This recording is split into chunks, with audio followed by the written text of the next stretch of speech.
Lobberies and Gentlegrams. In today's episode of Lobbery in Gentleland, the Marilyn Monroe v. Ho managed to morph into Morgan Wallen's Man of Ice when the nice Mike Slicer diced and spiked the soprano spoofing Toronto tough talking phony Montana manufactured mob boss, and the pissy petty prom queen petition padre proceeded to plummet after projects like Her Loss. It was now his loss. Kendrick told him to get lost and left the soft mob boss pissed off with a chip on his shoulder. Everybody's getting older, and the age-old question is, did Kendrick close the Canadian clown's career like a folder? Is it over, or is a comeback in the works? Or will we simply see the suing sad boy singing on stage with Sexy Red as she twerks? And that's why this Drake album, ICEMAN, is the most important one of his entire career. So let's dissect why, but first, drop a like and subscribe since you're already here. Now, Lobberies and Gentlegrams, if you've been keeping up with the page, then you know that we've been trying to diversify the content and the artists that we discuss here a little bit. And I think I've come up with some of the best videos I've ever put out. I'm going to leave a link to them in the description, some documentaries on the clips. We're unpacking the long-standing mystery of, is Doechii really an industry plant? Like all the OV hoes have been saying. I did some content on Tyler the Creator and DJ Khaled as well. I'm going to leave it all in the description. So if you love me, make sure to check it out. And I appreciate you all so much. But in my hiatus of talking about all the spiraling Sexy Red stunt double shenanigans, Drake has been busy to say the least. He's been on a tour overseas,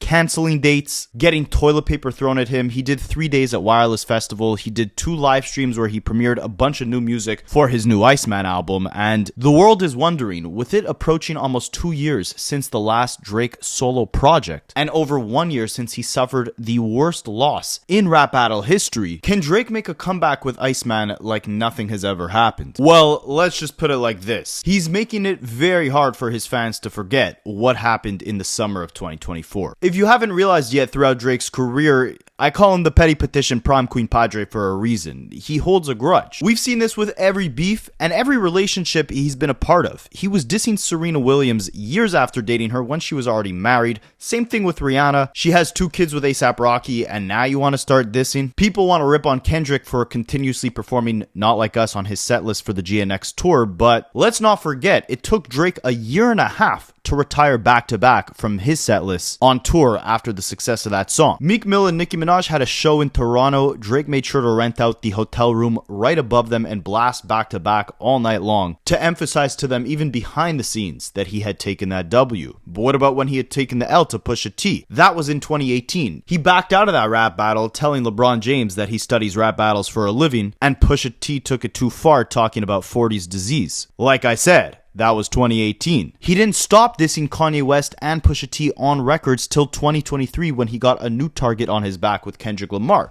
But in the meantime and between time, he was very busy at the label making sure that anytime Pusha T sent a subliminal in one of his verses, those songs were nixed and blackballed from ever releasing. Doesn't necessarily seem fair, right? You could do all the sneak dissing you want, but when someone wants to return the shots, you run to your rich baby daddy over at UMG, Lucian Grange, to help block Pusha T from fighting back. Drake, his entire career, has been concerned with revenge and with optics. And I do have to say, after his beef with Pusha T, he did a great job at doing damage control and creating the optic that he was unscathed and bigger than ever. How did he do that? Well, amidst a slew of hits, he pushed his Scorpion album that year so hard on Spotify that songs from the project ended up getting featured on Spotify playlists like Fresh Gospel, Ambient Chill, Best of British Music. I mean, I know Drake does a fake London accent these days, but does Kiki Do You Love Me have anything to do with London music? This led Spotify users to actually demand refunds from Spotify because they were paying for a platform that wasn't going to shove ads and unwanted music down their throats.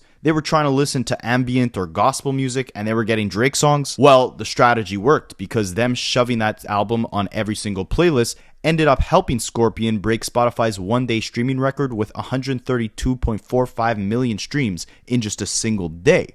I say all this to say, in 2025, 7 years later, after his beef with Kendrick Lamar, Drake is now suing UMG over the very same practices he was once using. I sound like a broken record. We've spoken about this a million times, I know. But it's important when we want to sit back and dissect what is Drake's ultimate motive with the lawsuit, with all of his petty actions post-battle, and is he really setting himself up for ICEMAN, his next upcoming album, the first one in 2 years, the first solo album since his Kendrick Lamar beef, to bring him back to the top of the industry? Or is he trying to flip off the entire industry, go independent, and completely revolutionize music as we know it? Will that plan work? Well, let's unpack it. Now, a lot of you guys, especially the OV hoes, will be saying, are you dumb, rapaholics? Of course, Drake is going to come back bigger than ever. He's going to put out hit after hit.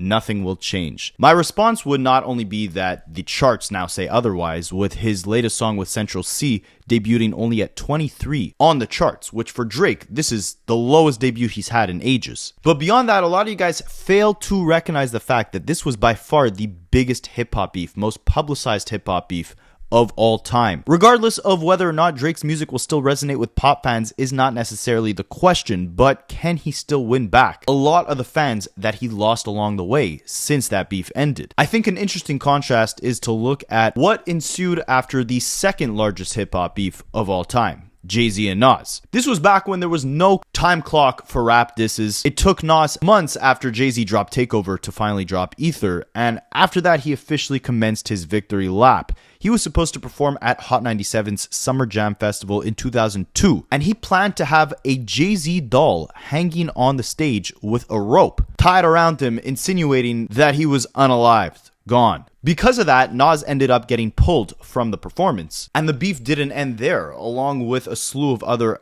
actual full-fledged diss tracks and subliminals between Nas and JayZ over years to come. Nas was on a tear, dissing a bunch of rappers from Cameron to JayZ's Rockefeller artist Beanie Siegel to Nori, Nelly, and more. It's kind of funny because in the Kendrick Drake beef, it almost seems like the tables have turned. Nas, being on the winning end of that beef, ended up going on his victory lap, dissing a bunch of other rappers. Meanwhile, Drake, on the losing end of his, is doing the same, and Kendrick is staying dead silent. Well, aside from performing Not Like Us and Euphoria everywhere he goes, including the Super Bowl stage. Yeah, we're not gonna forget that. I may sound like a broken record 6 months later, but we should never forget how he performed not one, but two diss songs on stage at the Super Bowl in front of almost 150 million viewers. Meanwhile, JayZ premieres his second diss song, Super Ugly, where he reveals that he was having an alleged 3-year-long affair with Nas's girlfriend, Carmen Bryant. People thought this is where JayZ took things too far, with his own mother actually calling into Hot 97 radio, saying that Jay should apologize to Nas and his family, and JayZ eventually did. Hot 97 even put up a poll live on air, playing Ether and Super Ugly back to back and letting the listeners vote on who they think won.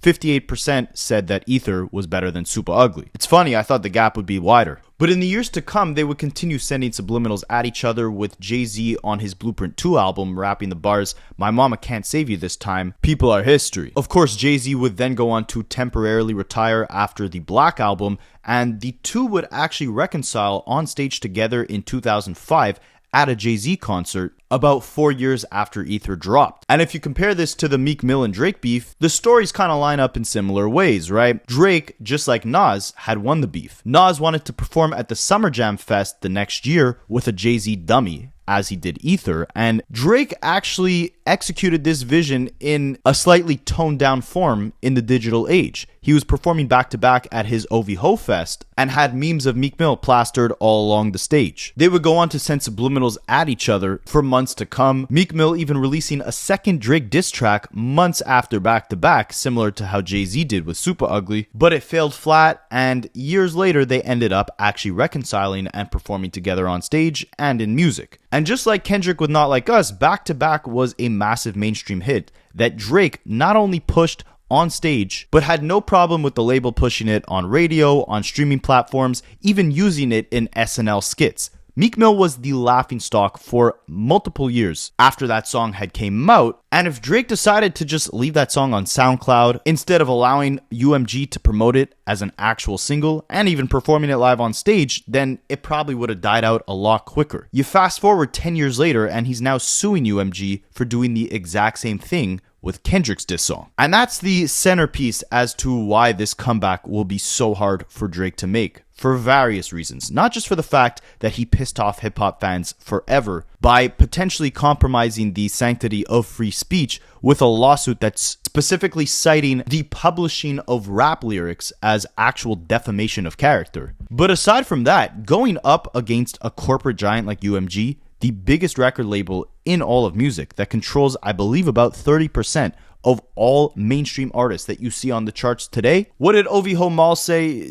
ICEMAN better have a bomb on it if Drake wants to be able to have any mainstream commercial relevance after picking a legal fight like this. He's not just pissing off hip-hop fans, he's pissing off the corporate giants. And it's kind of like trying to play a sport with one leg, right? Anything Drake releases today under UMG, because yes, he is still signed to UMG as he's suing them, UMG knows that, hey, number one, Drake is trying to expose the marketing practices we use behind promoting songs after they release. Of course, we're not going to be using those promotional tactics on Drake's music while he's suing us. But number two, Drake is likely executing on this lawsuit to actually get out of his contract with UMG. I've done a bunch of deep dives on this, but what you need to know is that in around 2021, they signed an alleged $400 million deal, and they were up for renegotiations this year in 2025. UMG knew that in 2024, and that's why Drake is alleging that they pushed Not Like Us so hard so that it would destroy Drake's reputation and that he'd be caught between a rock and a hard place, if that's the right expression. That just sounds very dirty to me, a rock and a hard place. But what I mean by that is Drake is saying, hey, UMG, you knew that we would be renegotiating.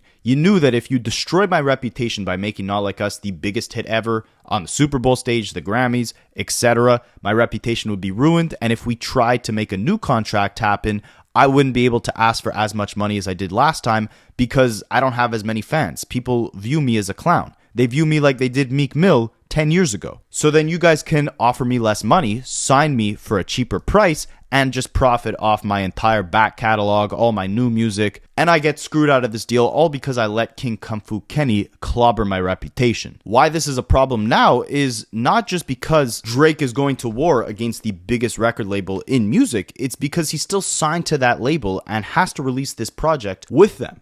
They know that he's probably using this lawsuit as a way out of his deal with them to not have to re-sign. But if they're the ones promoting and releasing this project, of course they're going to barely put any effort into making it a success. They have no incentive to make it a success. Think about it. If ICEMAN is a massive album with tons of hits, yes, UMG will eat off the profits of ICEMAN because they do have him signed as an artist for this project. But if it generates tons of hits, tons of sales, then he's back in the good graces of the public and he has tons of leverage to do whatever he wants for the rest of his career. Think about after the Pusha T beef with Scorpion, right? Scorpion was a huge album, possibly Drake's biggest. Even though he lost the beef, he won the corporate war because he had so many successful record-breaking numbers under his belt that he was able to do whatever he wanted after that project. If ICEMAN goes on to do those type of numbers, it'll be the same situation. Drake can leave UMG, go to whatever record label, they'll pay him an insane amount because his reputation will be back to where it was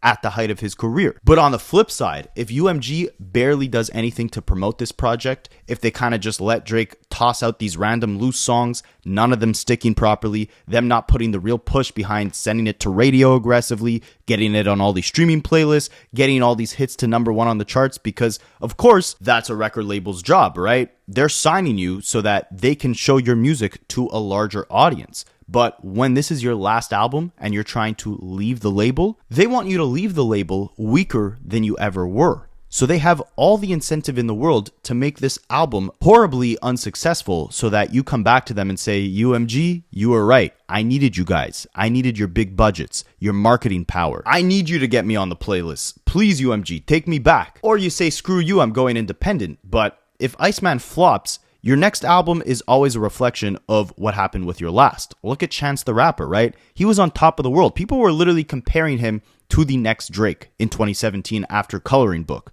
Then he released The Big Day, and that was such a bad album that it literally made fans like me go back to his old music and say, I can't even listen to this with the same ears because they were so tarnished by that horrible album he put out in 2019. And because of that, his public perception was tarnished so badly that Chance the Rapper has not been able to put out another project since. Same thing just happened with NBA Youngboy. He was the biggest artist on YouTube. He had multiple albums released every single year that would all hit the top of the charts. But this was his last album with, I believe, Capitol Records, and they have no incentive when they know you're about to walk out the door to do anything to promote your latest project, because they know it's going to be your last. They want you to leave the label weaker than you were so that you think you need the label. So I say all this to say, Drake is fighting up against a behemoth right now that wants to see him fail. Not only the millions of fans who now look at him as a clown from that rap battle and from this lawsuit, they also want to see him fail, but the machine wants to see him fail.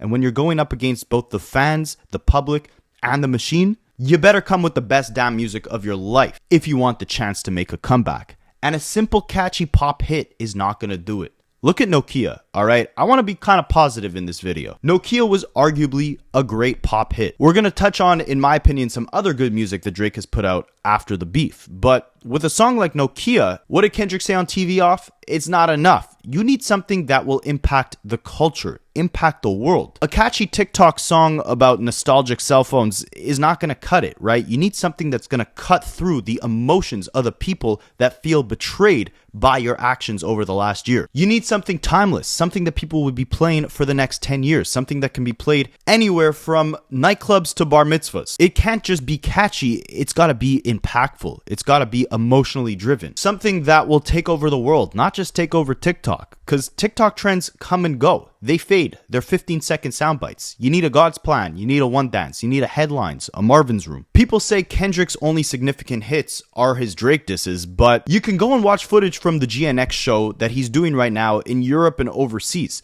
People are chanting songs like All Right, Mad City, Money Trees, word for word, Humble, DNA. These are songs that will live forever. Drake needs one of those. I mean, just to back that up even more, the song All the Stars with SZA and Kendrick that was released in 2018, in 2025, right now, today, that is the rap song that is getting the most amount of daily streams on Spotify. Today, 7 years after it was released. So I say all that to say, you need something with that type of longevity.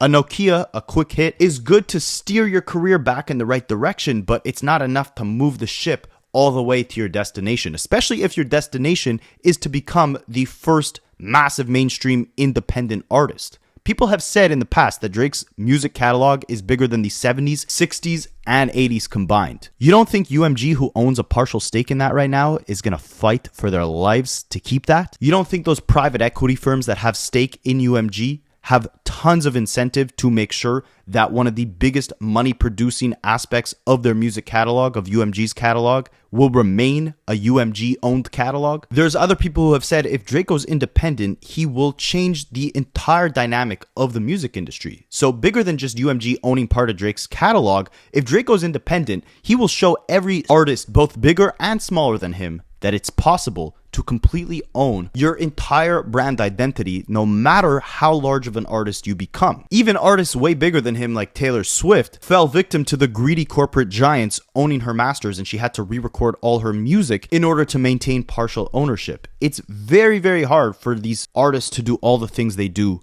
on their own. Getting played on radio, getting put on playlists, getting your songs consistently sticking on the charts is expensive. It requires millions, if not hundreds of millions of dollars in marketing budgets. That pays off in the form of it being an investment, right? UMG puts a bunch of money behind a Drake album, songs like God's Plan, Nice for What. They make sure it's on the radio, Spotify playlists, etc., so that people hear it everywhere they go. But because of that, people remember these songs for years to come, and they continuously stream them over the next decade, over the next 10 decades. And because of that, all the money that UMG puts towards getting your song on radio and getting it on these playlists, well, now it's stuck in music listeners' heads, and they will listen to it forever. And every time they do listen to it, UMG will get paid again. It's like investing in a company, right? You could invest in Apple in the year 2000 because you know that they have Steve Jobs who makes amazing products. By investing in Apple, you're giving Steve Jobs money to go make better products. He makes better products over those years. People continue to buy those products. You, owning a percentage of the Apple company, will now eat off of every time someone buys an iPhone. It's the same thing with UMG owning Drake or any big artist's music. If Drake can show the music industry, hey, I am the biggest cash cow in hip hop, but I can leave these major labels, and as a result of that, I'll collect all the profits from my music. It'll all go to me, and then I'll use those profits to continue promoting my new music, and that just spins into a cycle where I am my own business and I don't need the record labels to get me on these playlists. I'll pay for that myself. It might require hundreds of millions of dollars, but if Drake can break down the doors to show that's possible, it'll put these record labels out of business. There will be no need for them anymore. And with ICEMAN and this lawsuit,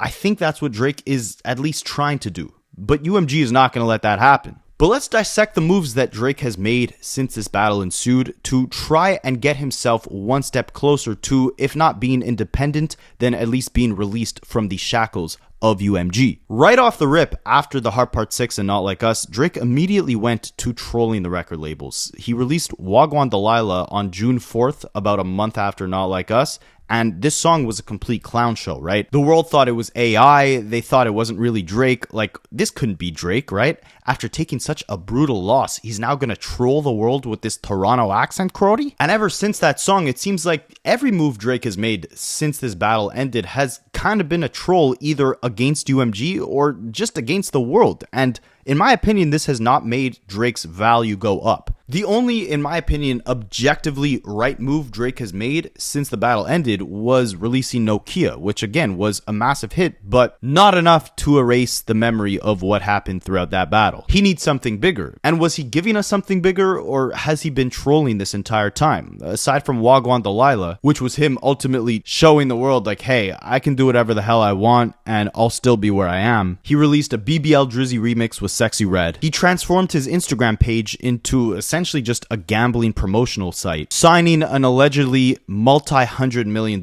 gambling deal with the company Stake, and signing a live streaming deal with the company Kick, where he has now actively tried to pivot from actor to rapper to singer to now live streamer. He teamed up at first with XQC, who I didn't realize is actually from the same town as me. And if this wasn't almost as big of an FU to all his hip-hop fans as filing that lawsuit against UMG was, it was definitely a close second. XQC has gone on record to state, very recently actually, that in his opinion, lyrics and music don't matter at all. And you might think, okay, but there's a lot of Drake fans who aren't hip-hop fans, but they love Drake. But this guy doesn't even know Drake's music. And it's on Scorpion. What's that? Wait, is that an album name? Yeah, yes. It's my name. It's my album. Yeah, because album names, I'm not a name guy. Okay, whatever, it's a song. So it's an older, right? Because it's an older album. Yeah. What color is the album Scorpion? What color is it? Black and gray. Man, I'm gonna make a fool of myself.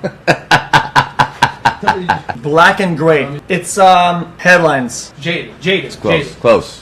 And teaming up with this guy was just an obvious cash grab to promote Stake, promote gambling, and pivot himself into his next career path of becoming a streamer. He would then go on to do multiple streams with Adin Ross, who has also said that hip-hop is now dead. Just to give you guys a little glimpse of the people that Drake is actually sitting down and communicating with, rather than actual journalists or people who are from the culture who know about hip-hop, he's choosing Adin Ross and XQC. He then went on to do more content for and celebrate DDG and Kaisanot's Streamer University, where a bunch of streamers got together in this college-style setting where they taught other streamers how to stream better. Drake did more content for that than he has for any hip-hop event in the last 5-10 years. Think about the 50th hip-hop anniversary a couple years back. Did you see Drake make any mention of that? Have you seen Drake give a feature to any rapper who actually focuses on lyricism? I'm not talking about trap rappers. Drake is known to give those stimulus packages out, right? He's giving them to DDG, Kaisanot, Adin Ross in the form of live streams. Have you seen him actually get on a track with someone who can actually spit, who's relatively unknown, who Drake can share his platform with? I mean, Drake was giving more attention to DDG and Kaisanot's Streamer University than he was to his mentor Lil Wayne's The Carter 6 album. He didn't even post that when it came out. I say all this to say this is obviously a pivot in a certain direction. And there's been pivots in many different directions, alright? I actually want to give a positive critique here. Drake made, in my opinion, a really good move after the beef of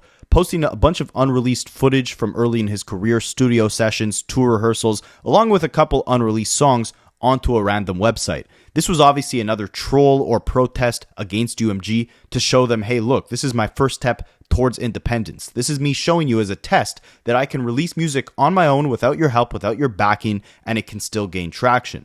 And while I do have a lot of my critiques with Drake, I liked him documenting the history of his career here. And out of all the songs he's released since the beef ended, I said this in a couple of videos, the one that I like the most is one that he released on that Plot Twist website. Blue, Green, Red. I actually think this is, for a Drake song, a great song. It's exactly what I'd like to see from Drake, aside from the fake London accent that he kind of does on the song. It's melody driven. He sounds open, honest. He's discussing his shortcomings in a penned letter to both his father and his mother. I can't help but think that this was kind of some deranged reference or response to Meet the Grams, but it's a simple summer sounding pop record sprinkled with small glimpses of actual rapping, integrating that smoothly with the sung melodies like Drake has done very well in the past. He pays attention to detail on this song. There's a lot of flow switches. There's a strong, unique hook that's not gimmicky, repetitive sounding, or like it's tailored for a TikTok algorithm. There's actual depth within the subject matter, and it blends different sounds together very smoothly. But aside from that one song, Drake has released 40 songs plus since this beef has ended, and the majority of the ones that he's actually rapping on, he sounds either whiny, petty, confused, passive-aggressive, or even worse, fake tough, like he's grasping at straws to pull off any fraction of toughness while hiding behind tears. But let's keep it kind of positive. When that Blue Green Red song first came out, it was right after the beef, about a month or two after it, and I thought this was the perfect move if his intention was to make people forget that the battle ever happened, continue dropping hits, dominate the charts, accept the defeat. In the rap battle, you lost it, alright? Don't harp on it, don't try to rewrite history, don't try to create round twos, but create songs like Blue Green Red that are just one step above the lyrical dexterity you hear on pop songs on radio, and just one peg below the depth of a cultural smash timeless hit that you'd hear from a Kanye West or a Kendrick or a J. Cole. You don't have to be them, just be great at what you do. That Blue Green Red song was a great indication of that, but that was 12 months ago. He had the chance to stay silent on the drama, pretend like the beef didn't happen and move on. His vast number of pop fans would have inevitably moved on with him, but 12 months later, Drake has made every attempt he could, reminding us that he is still the villain, he's still the bad guy, he's still on this big plot to change the industry and get revenge and make it a safer space, as he puts it, for new artists and fight the giant behemoth corporations that conspired and plotted to end his reign. Throughout the battle and after it, a common theme in these Drake diss songs and all of these subliminals is referencing the industry, the puppets within it, the giant game being played, and how it's all working against him. On Tailor-Made Freestyle, rapping, tired of these industry puppets, I'm not in the mood. Push-Ups being about how Kendrick Lamar was getting ripped off by Top Dog and forced to do pop hits with white acts like Maroon 5 or Taylor Swift. On Family Matters, he talked about Kendrick being the industry darling, opening his mouth and getting Grammys immediately. My problem is that he offers no solution to these problems. Alright, if Kendrick's the industry puppet, what are you doing better than him or different than him to change that? On Gimme a Hug, he offered a glimpse into an alternate universe where he was no longer around, stating that girls would have to be twerking with a dictionary to understand the complexity of the hit songs that a guy like Kendrick Lamar puts out. That's not a solution. That's more whining and complaining. Another power move Drake did was perform at the Wireless Festival, becoming the first artist to headline 3 nights in a row. But even then, he's still reminding the world of the losses he took by changing lyrics to diss LeBron, egging fans on as they chanted F Kendrick. 3 nights headlining. I don't know. 3 different sets. I can't tell. 3 different vibes. You name another artist that can do it and bring him up here. We can clash right now. Anybody? That's what I'm here for. Nobody, only Drake. Sometimes you gotta slurp. I need that chain. You know what? Charles, grab me a shot. I'll drink to that. Grab me a shot. And making insane statements like London artists are better than American artists, evidently trying to isolate himself from the very market that he feels abandoned by, that he is not like, right? When I talk about my love for London rappers, the best lyricists in the world, mark my words. I don't care what nobody says, nobody can out-rap London. Nobody. No disrespect to America, no disrespect to my country, but nobody can out-rap London rappers. This is the best, highest level. This is what I aspire to be. And amidst all the sneak dissing, the antagonizing, the complaining about how bad American artists are versus London artists, isolating himself, working with more streamers than hip-hop artists, streamers nonetheless who complain about how hip-hop is dead, after 40 plus songs since this beef ended of Drake crying and playing the victim, reminding us that this rap battle happened every single day as long as he lives, he has failed to actually send a direct shot at Kendrick Lamar to redeem himself for the loss that he took in that rap battle. Instead, he shifts his focus onto direct shots at solely LeBron James and Joe Budden, 2 individuals who either no longer rap or never rap to begin with. And just the way this guy is moving since this beef ended is just different and way more unprofessional than he ever has in his entire career. Letting the pettiness overtake him and showing the world his most passive-aggressive behavior. Taking aim at people like T-Pain, recently mocking Anthony Fantano on his Instagram. And yes, I know Anthony Fantano said some terrible things. I can do a full video on that if you guys want me to. But when do you ever know Drake for sticking up against social injustices or racial issues, right? He's only posting Anthony Fantano to mock him because he doesn't like him because Anthony Fantano has rated his albums low. Or what about the fact that he's parading around absolute clowns who have been engaging in online antics almost on the same disgusting level as Tekashi 6ix9ine back in 2018, like the goofiest Glazer top 5, or the guy who runs the Akademiks TV Twitter page. Before the beef, Drake never actually publicly associated with these people. Yes, he made a couple small references to top 5, but they were never in pictures together. He was never bringing top 5 to basketball games like he was his side chick. Ever since top 5 got out of jail and he's talking about unaliving Kendrick Lamar and Kendrick won't be safe when he comes to Toronto, Drake has been co-signing this clown more than ever since he upped the antics in Drake's favor. And speaking of Kendrick coming to Toronto, what about Drake beefing with a Canadian politician for attending that concert? I say all this to say, these moves are not going to help Drake in his fight for independence, in his fight for redemption against the L that he took. He's just actively reminding people of all of the things that we clowned him for to begin with throughout the battle. So what about the actual music? Well, what about the actual musicians he's been attaching himself with since his beef ensued? Yeah, it was a 20v1. Yeah, he doesn't like any rappers anymore, right? None of them are his friends, especially the American ones. So instead, he goes on to try and sell the world various accents after Kendrick said on Euphoria, there's no accent you could sell me, right? First, he's dressed in a full Canadian tuxedo, looking like a cowboy walking out with Morgan Wallen at one of his concerts. At his own concert, he's walking out with a sweatshirt that has bullet holes and smoke coming out of it to show like, look, after all this, I'm still up. But are you still up? He's put out 2 singles for his comeback album, ICEMAN, his first solo album again in 2 years. One of them, What Did I Miss? Not a bad song, but again, if you're making this revenge style song, take aim at the right person, right? We don't need to hear you cry about your relationship with LeBron. LeBron has always showed love to both you and Kendrick. He was tweeting out your diss tracks as well as dancing to Kendrick's. He's shown Kendrick love in the past. He's shown you love in the past. I'm all for Drake making vulnerable music reflecting on this beef, but be honest, be vulnerable. Don't try and create this phony Montana mob boss persona where you're acting like this tough guy, but you're too scared to send the shot at the guy who actually wants the smoke, Kendrick Lamar. Instead, you're redirecting it onto people again like LeBron James who do not rap. That's not solving problems. That's not offering solutions to the, sadness that you feel over this abandonment. That's just reminding people that you're more petty than ever and that you've always had this weird dichotomy of A, not trusting anyone in the industry, but also getting overly sensitive when you realize that this is a sport, a competitive sport. People are allowed to be fans of whatever music they gravitate towards. His delusional conspiracy theorist fans act like this is some calculated grand plan to win the war. He lost the battle, but he'll win the war. But what war is he winning right now? Nokia showed you that when a Drake song is good enough, the label will still push it. It'll still get sent to radio. It'll still be on the playlist. You'll still be able to find it. He's not shadow banned. He's capable of having a hit. The industry hasn't taken that away from him. The marketing budget is still there if it needs to be. But look at the song with Central C, where he's faking that London accent. Then he's faking a Mexican accent with Chico Pacas. Then he's faking a Puerto Rican accent on his song with Bad Bunny. Then he's dressing up like a cowboy to walk out Morgan Wallen at his show. Then he's faking a Toronto Jamaican patois accent in his song Wagwan Delilah. Which one is it? Who are you? And I always feel gross saying that. Who are you? Like, who am I to, demand that someone who I don't know tells me who they are? But you're an artist. You got your name off of being who you were, not being the villain, the tough guy. I followed you. I was Lil Wayne's biggest fan and I saw him usher you into the game. I saw your interviews early on. You were talking about how Lil Wayne gave you the confidence to be who you were.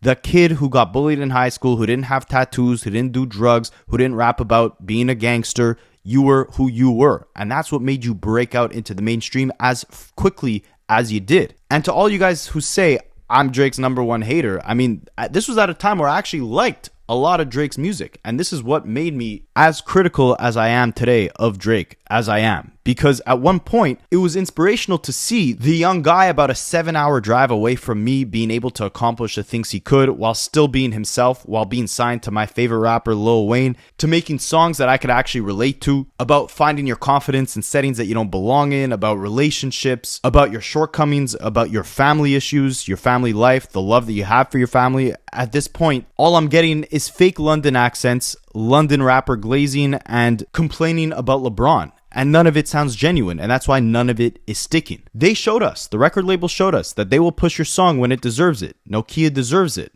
Nothing else has stuck, because it didn't deserve it. It didn't deserve that big push. And in the process, it sounds like you're suffering the biggest identity crisis you ever have been. What is the solution to all the things you're complaining about in your music? If your grand plan is to go independent, is this random fake London accent music with Central C the right way to get there? You need to be making the best music of your career if you want it to be strong enough to where your reputation's at an all-time high, so you have the leverage to actually be able to go independent and do what you want to do. If you're already playing the sport with one leg missing, like I said before, you got to do all that you could to make that one leg that you have work like it's on steroids. But instead, it seems like you're more busy trolling with horrible music, like testing the limits for how terrible the music can be to see what you can actually get away with. Is that the test? Like, how big of an artist am I that I could drop such bad music and it'll still gain traction on the charts? Is that the test? That could be smart, right? That's like a reverse Uno card. Like Psych, I was saving all my best music for when I'm independent, and I was putting out this trash to really test the waters to see, how bad can I make this music to where my fans will still eat it up. I don't know, man. I'm confused. I think Drake is confused. I've said since this beef ended, I think what he needs is a 12-song album solely produced by the people who he started with. Boy Wonder, 40, go back to that moody, dark Toronto sound. Go back to what we remember you fondly for, which is smoothly incorporating both melody and bars with timeless hooks and lyrics about who you actually are, how you actually feel. Give us another Nothing Was the Same. Until then, nothing will be the same. But let me know what you guys think, and I'll catch you in the next one.